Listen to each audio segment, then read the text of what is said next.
Dear colleagues, I, Dr. Leena M. Khadke, lecturer in chemistry, Government Polytechnic Thane, welcome you all to this short presentation of sterilization of water. Now let us see what are the learning outcomes of this process. So after watching this video, you will be able to familiarize with sterilization of water, identify different sterilizers used in sterilization of water treatment process, and apply relevant method for sterilization of water. So these are the learning outcomes. So let us discuss about the process of sterilization of water and sterilizers. So it is a process of destroying disease causing bacteria and microorganisms from water.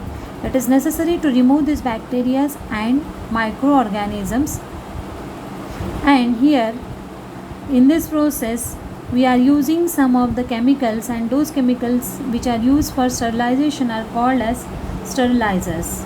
But the main question is how to do the sterilization process. So just let us reflect and think on this question.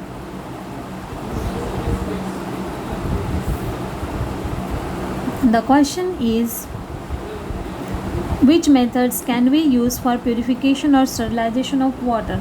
So let us think on this question, take a pause, think and write your answer, and then play the video.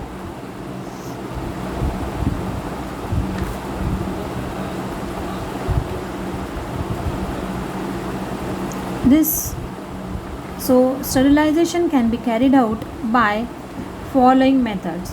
So which are those methods? So first method is the boiling, just simple boiling of water is there. Second method is chlorination, in which we are adding chlorine. Third method is ozonization, in this we are adding ozone. Then next to that there is aeration, in this we are sprinkling the water, and last is use of ultraviolet rays. So let us see the first method, that is boiling.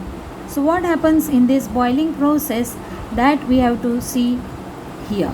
So it kills the disease causing germs and bacteria. The bacteria causing cholera and typhoid gets killed within 5 minutes, and it is useful for a municipal town supply of water, but it's very expensive. It is useful for household purposes.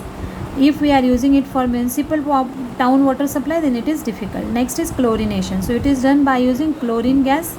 So here we have chlorine, we have added water, so hypochlorous acid is formed. Now this hypochlorous acid gets dissociated as HCl plus nascent oxygen. This nascent oxygen now reacts on germs. So when it reacts on germs, so germs gets oxidized over here. After this, the next process of chlorination is by using bleaching powder. So how to get the bleaching powder? We have calcium oxychloride react with water forming bleaching powder plus water. Now this chlorine when combines with water, it forms hypochlorous acid plus HCl. Again the same reaction, hypochlorous acid forming HCl plus nascent oxygen. This nascent oxygen now reacts on germs, and germs gets oxidized over here. Next is chlorination by using chloramine. So in this process, first of all we will form chloramine by combining chlorine and ammonia. So chloramine is formed and HCl is formed from the process. So this chloramine combines with water forming hypochlorous acid plus ammonia. Now hypochlorous acid gets dissociated as HCl plus nascent oxygen. Now this nascent oxygen reacts with germs, and here again the germs gets oxidized. So in short, germs gets killed over here. After that the next process is ozonization. So process is shown over here like this. So from left side impure water is coming, and from outside we are getting sterilized water. So it is the effective method used over here for sterilization of water. It is quite expensive, requires more amount of money, and in addition to that, it is not used for sterilization of municipal water supply. After that the reaction is there, ozone gets combined forming oxygen plus nascent oxygen. So next is aeration. So what is aeration? So the water just gets sprinkled in the form in the form of air and impure water we are adding. So it is a process of spraying water in the form of fine droplets.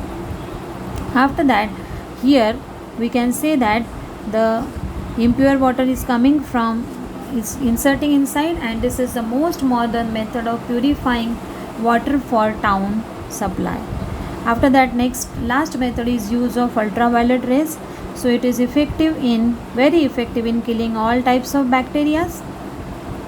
It is used for disinfection of swimming pool water, and this ultraviolet rays, it is not requiring any chemical to be mixed over here, but this process is very costly, so it is mostly not used for municipal water supply. So what are the references?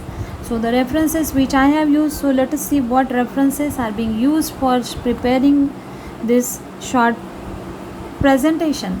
So it is Engineering Chemistry by Jain and Jain, S.H. Zara, then Applied Chemistry by Technical Publication, and last one is our website, that is www.google.com.